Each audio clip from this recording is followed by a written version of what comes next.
And let me pass on my own welcome to day 2, and good morning, good afternoon, and good evening to wherever you are in whichever time zone that is. And I hope everyone is staying safe at these challenging times. So as Sarah mentioned, you're kicking off day 2. I suppose it's a slight diversion from audio and music. But we're kicking off today with really delving down into gaming. And we're looking at the title of this, the evolution of the gamer, but also the evolution of the actual sector itself. I think maybe some of you will recall from yesterday, we had Ian from DCMS talking about his own kids and their discovery of content, and now how increasingly that discovery of content is taking place through gaming. So it's becoming more and more important to make sure that the wider ecosystem is tapping into that as well. And also to support that comment there, we had Reed Hastings, and it's in both his financials, also many of the presentations he's giving, that not only does he see the competition for Netflix stemming from competitive video services, but also from leading games platforms and games themselves like Fortnite, taking away both time and also critically money from other bits of the media and entertainment sector. So today I've got around about 15-20 minutes to really dig into some of the examples of what's fueling the innovation in the gaming sector, and also looking at how really the wider gaming ecosystem is now starting to develop and push a wider range of new business models, new areas of revenue generation, and just a general level of spark of innovation, which we're continuing to see both now and certainly for the foreseeable future. So really, let's start with the why. Why gaming? Why are we really drilling down on the focus of gaming in this presentation? I think when you look at gaming in its entirety and how it compares to the other main forms of media in music and TV and video, over the last 10 years, it's outperformed all of the other segments as well. In part, and mainly sparked by the continued growth and phenomenal growth of the smartphone segment, providing access to gaming beyond the core gaming segment and giving it more to a wider demographic. But in addition to that as well, over that timescale, we've seen PC and console both maintain relevance in the marketplace, but also I think very critically as well, what the gaming sector has done very, very well is managing to retain innovation with regards to monetization of its both content, hardware, peripherals, accessories, and the wider ecosystem at large. And all this has been, up against really the title of free-to-play gaming. So it's been really, crucial that they've managed to maintain that innovation throughout this cycle of free content. So I think when we look at our forecast, moving forward and our CAGR, as you see there, we're looking at the short-term CAGR. Gaming has almost been bomb-proof throughout this COVID period. We've seen it maintain its growth as more people have spent more time at home, more free time within the home, and more of their traditional, maybe existing pastimes and hobbies being limited by lockdown and isolation. Gaming has been one of those main areas which has satisfied some of that free time. But also, unlike music and video in particular, it hasn't had that negative impact from the demise of live sports, reductions in advertising revenue on the TV side, and also as well limitations in new productions as well. So it really has curbed through this COVID situation very healthily, and I'll talk more about that in a couple of seconds. And I think moving forward, and I'll talk about this later in the deck, is there is continued innovation, not just in the core aspects of gaming itself, but in this wider ecosystem which gaming is building out. So when we look at really what the impact has been for COVID on gaming, and as I mentioned, it really has been quite a comparatively bomb-proof segment here. So this is just a snapshot of the market cap taken at the end of December 2019, and then midway through June this year, and taking a range of companies across the media segments. And when you look at those companies which are in that growth orange tabs along the top, the likes of Glue, Activision, EA, T2, all gaming companies, and all have fared extremely well and actually benefited and performed outperformed expectation within the first 6 months of this year. You know, Netflix being the golden egg, you know, we've seen some of its best numbers being achieved this year, you know, throughout that lockdown period as well. Certainly is the golden goose still of the TV and video segments. But when we look at the other main media groups, or when I say main, so some of the other key media groups, they certainly haven't been faring well, as you know, things like within Disney, for example, and Comcast, the closure of theme parks, the closure of box office has had a dramatic impact, a negative impact on their overall market cap. And as I say, the results of reductions in live sports, reductions in live production, you know, has also had a major negative impact. So really, you know, gaming has, you know, almost moved through this period certainly more unscathed than most other segments. So drilling down into the overall metrics of gaming, you know, we have there the top two bricks, shall we say, there of software and hardware, commanding a global value at the end of 2019 of over 155 billion US dollars. And as you can see there from the numbers in brackets, both have got, you know, healthy growth trajectory despite COVID ahead of them over the next 2 to 3 years. And as I keep on coming back to this ecosystem point, that gaming is now driving and developing an ever-widening range of services, sectors, verticals, spurring out of this core gaming sector. When we look at XR, you know, XR grew up in the limelight, grew up with huge marketing, huge press coverage, but now he's starting to bed down and starting to return healthy growth. And there's really no more healthy growth really in the consumer sector for XR than there is within gaming. But then if we look on from there as well, we have the accessories market, and we'll talk more about this in a while. But majority of those accessories as well, led very much by audio and headsets specifically, you know, commanding a strong $3.5 billion US dollar market global value at the end of 2019, with certainly a very healthy growth. And we'll talk about some of those healthy growth drivers and factors a bit later on. And then finally as well, we have esports. You know, as one of those buzzwords, as soon as you mention gaming for the last 2 to 3 years, esports has always been very, very quick to come to the surface as well.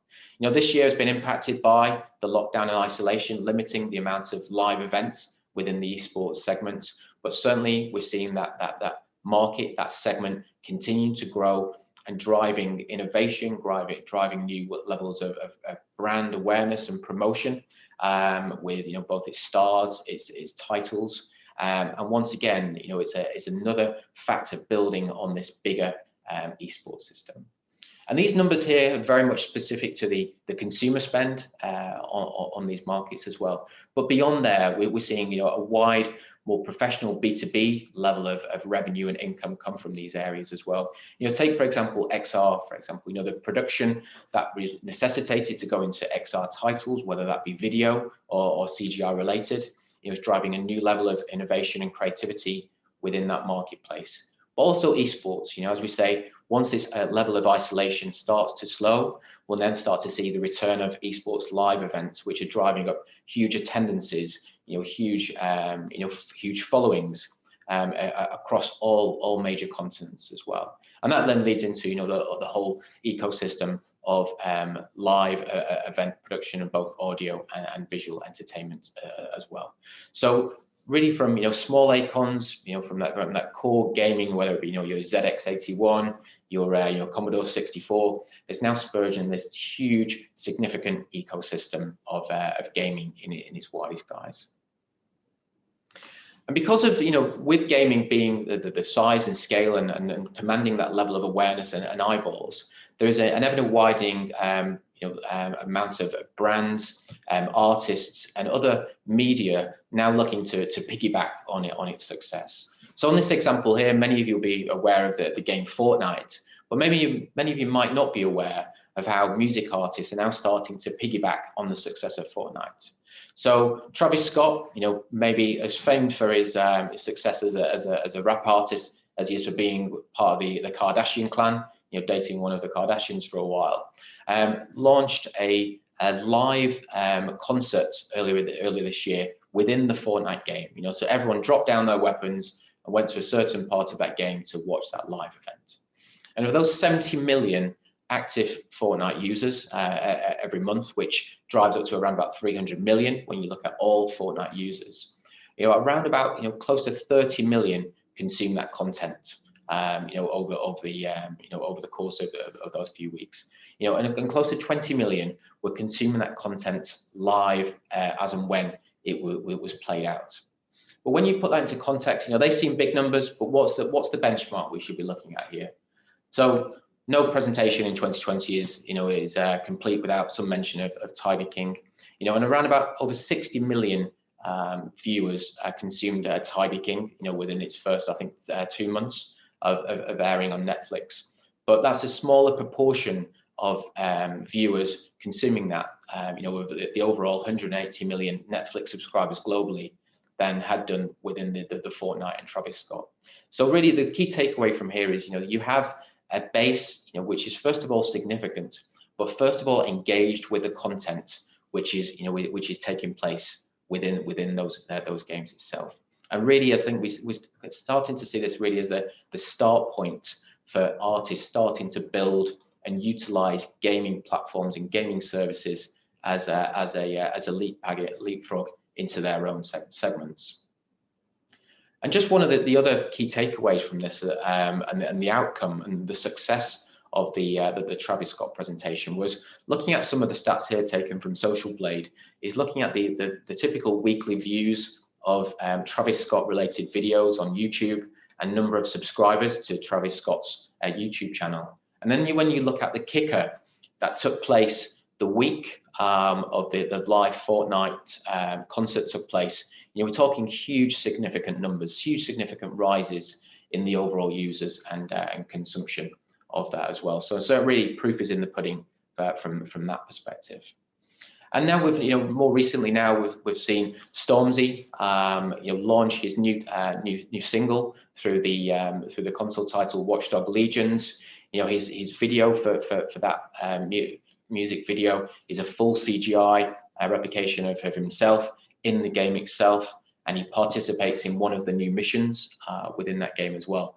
And this really, as I say, is really the tip of the iceberg as we're seeing artists, brands increasingly start to utilize gaming, in-game advertising, in-game promotion, in-game push of different media, because that's where the eyeballs are increasingly being focused. And coming at it the other way, we're seeing music, video artists delve into the world of gaming. We're seeing gaming artists, and when I say artists, professional players, starting to have more of an impact on outside of their own, I suppose, core gaming followings and enthusiasts. This chap here, Ninja, probably considered one of the leading esports gamers. One of the key top 25 influencers from Times Magazine.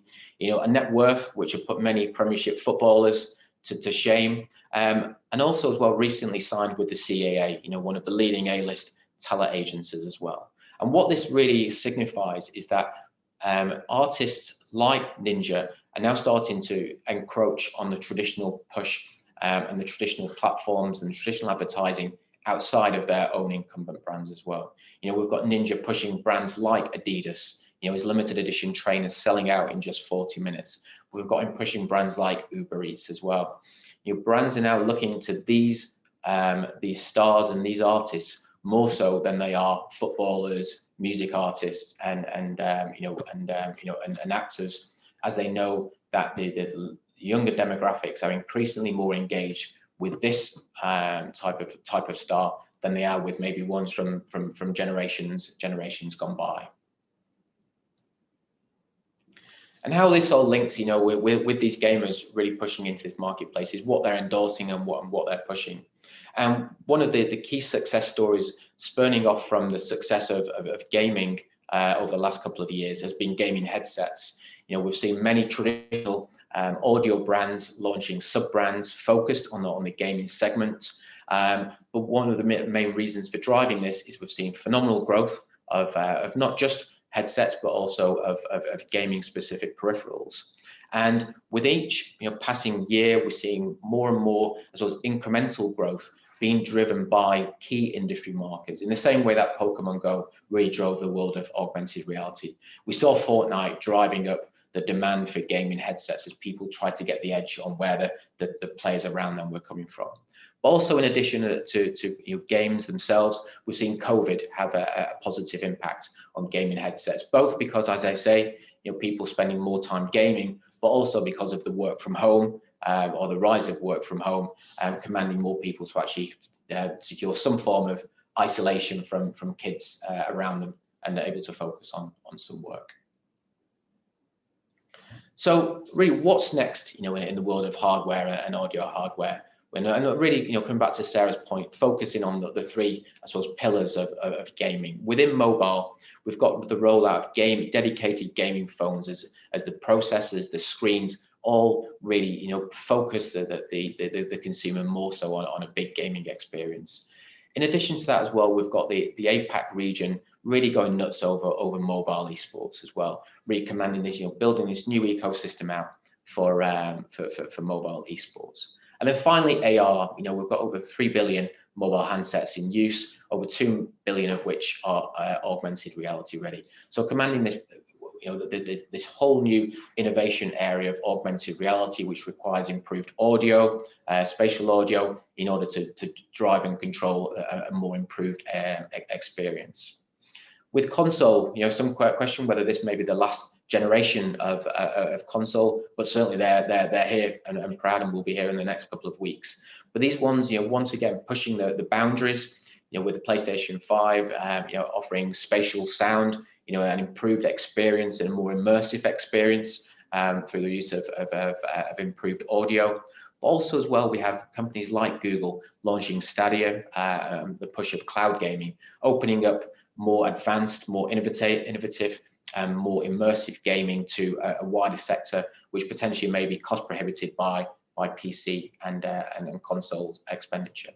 And then finally, PC. We have the esports, which I've already discussed, but they want to focus on the home studio and the home streaming markets there in particular as well. And it's once again, it's this gaming ecosystem, once again spurring off into another segment, which is really the user generated content market. So if you look at the top subscription channels on YouTube, for example, many are gaming-led vloggers. The likes of PewDiePie, for example, as well, which is now sparking this huge home studio and streaming revolution. With kids, as young as 8, 9, 10, really, on the top of their Christmas list this year, being mics and audio equipment to create their own channel, to be like their stars they aspire very much to. So really is building out and spurring lots of success. And then just a final quick one really is how this all fits into, I suppose, what we would consider really the tech giants and the super aggregators here as well. Gaming really fits very critically into the brands of the likes of Google, the likes of Apple, and the likes of Amazon. We've seen Apple recently with the launch of Apple Arcade and the integration of those subscription services with Apple One. It really is a huge pillar which they see, both fitting both from a content perspective, data capture, engagement, but also as well a hardware perspective as well, as they like to build out their overall hardware systems as well.